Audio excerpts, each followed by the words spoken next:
Bonjour à tous, bienvenue sur SVM6. Donc ce tuto pour répondre à la question qui m'est posée par Frédéric de la chaîne Fredo38 au sujet donc d'un aiguillage puisque il modélise et anime un puits de mine. Donc j'ai eu l'occasion déjà de le mettre en avant avec des vidéos. Et donc là il en est à un aiguillage donc avec un problème que j'ai moi déjà constaté en faisant des animations. Donc bonjour Frédéric, alors au sujet de l'animation ici, de l'aiguillage, alors ce que tu enclenches, donc voilà, pour que tout le monde comprenne ce que je vais faire, voilà, en fait ce qui se passe, l'aiguillage va bouger d'un seul coup, voilà, là on a un phénomène où, je ne saurais pas trop expliquer pourquoi ça fait ça, quand on fait l'animation à partir ici donc du manche, ici voilà ce qui se passe. Donc il y a un truc qui est très simple dans ces cas-là. Il faut chercher un autre moyen de faire l'animation. Donc moi j'ai fait l'animation ici, voilà. Et donc Frédéric, ce que j'ai fait, c'est très simple en réalité. Voilà, j'ai tout simplement créé des images clés. Ici, ça c'est un truc qu'il faut penser. On peut créer des animations, des images clés aussi dans les contraintes. Hein.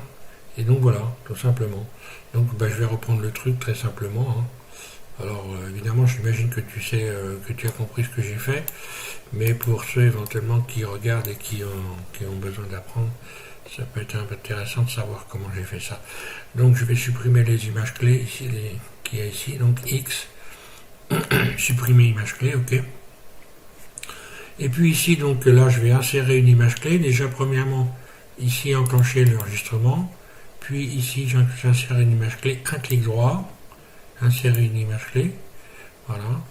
Et puis, on va dire sur 100 images, grosso, à peu près, c'est ce que tu as dû faire. J'ai pas fait trop attention, mais voilà. Donc, vue de dessus, et je vais retourner l'ensemble, donc en modifiant cette valeur. Ok.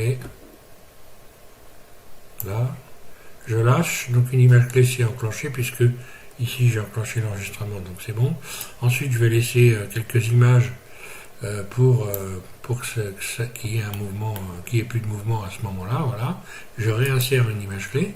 Donc là, dans ce temps-là, ici, ça ne bouge pas. Et puis ensuite, on revient à un mouvement. Et là, mouvement contraire, je vais tout simplement revenir en arrière. Et puis voilà. Bon, j'aurais pu taper des valeurs. Hein. Et donc voilà, ça donne à la lecture. À la lecture, on voit bien le mouvement de l'aiguillage qui est donc à la vitesse que tu voulais faire. Donc voilà. Donc déjà bravo pour cet aiguillage parce que franchement il est sympa, je trouve vraiment c'est chouette. Hein. C'est un truc que j'ai jamais pensé à faire moi. De l'aiguillage comme ça, c'est vraiment chouette. Enfin bon, il faut connaître déjà un peu le système là.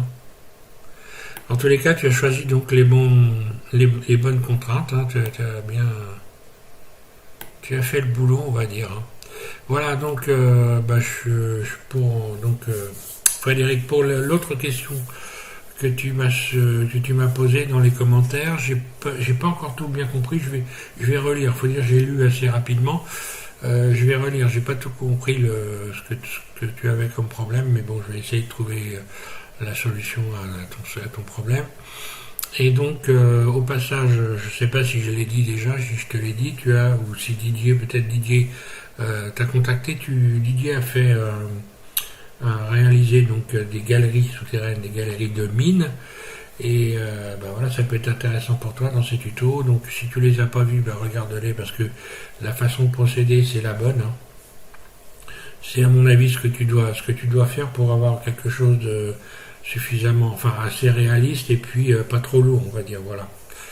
Donc, autrement, merci à tous de suivre SVM6, voilà, et puis donc faites de beaux modèles et puis continuez à suivre Frédéric dans son aventure avec donc la modélisation d'une mine et de son puits de mine. Voilà, merci.